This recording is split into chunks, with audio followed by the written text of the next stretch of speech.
রাজমিস্ত্রির কাজ করে ৩ সন্তান ও স্ত্রীকে নিয়ে সুখে সংসার চলছিল আব্দুর রহিমের। কিছুদিন আগে পা ফুলে গেলে চিকিৎসকের নিকট যান আব্দুর রহিম। এরপরে পরীক্ষা নিরীক্ষার পর জানতে পারেন দুটো কিডনি নষ্ট হয়ে গেছে তার। ঠাকুরগাঁয়ের হরিপুর উপজেলার আমগাঁও ইউনিয়নের খামার তালতলা গ্রামের আজিজুর রহমানের ছেলে আব্দুর রহিম টাকার অভাবে এখন চিকিৎসা করাতে পারছেন না তিনি। আমার প্রথমে সমস্যা হয়েছিল, পা ফুলছিল, শরীর সম্পূর্ণটাই ফুলে গেছিল। ফুলে যাওয়ার পরে আমরা গেলাম রংপুর চিকিৎসা করতে মুবাসসির আলম স্যারের কাছে। সেখানে যে আমাদেরকে চিকিৎসা করার পর বলা হলো যে আপনার 2টা কিডনি নষ্ট হয়ে গেছে।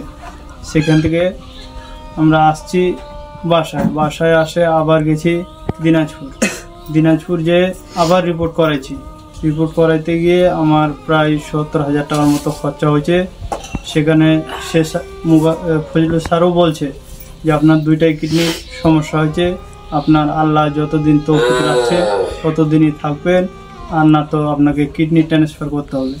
চিকিৎসক জানিয়েছে আব্দুর রহিমের কিডনি প্রতিস্থাপনে প্রায় 15 লক্ষ টাকা দরকার। এত টাকা জোগাড় করার সামর্থ্য নেই আব্দুর রহিমের পরিবারের। আমার 3টা বাচ্চা ছেলে মেয়ে, তাদের লেখাপড়া খরচ চালাতে পারছি না, আমার সংসার চলে না। এখন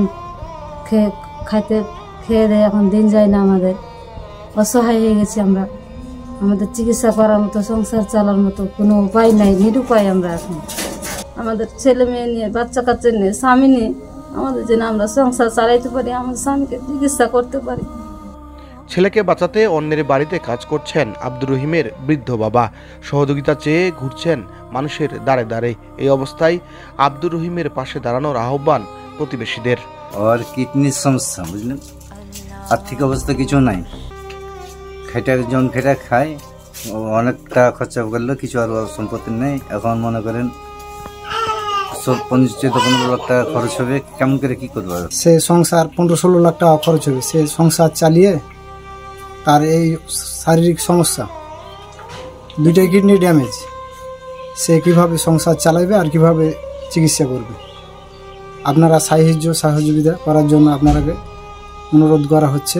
সমাজের বিত্তবানেরা যদি এগিয়ে আসেন, তাদের দয়ায় ইনশাল্লাহ আমি আমার চিকিৎসা আবার পুনরায় চালাইতে পারবো।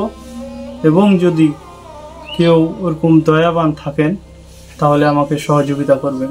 আব্দুর রহিমের 3 সন্তানের দিকে চেয়ে সহযোগিতার হাত বাড়াবেন মানবিক মানুষেরা, এমন প্রত্যাশা আব্দুর রহিমের পরিবার ও প্রতিবেশীদের।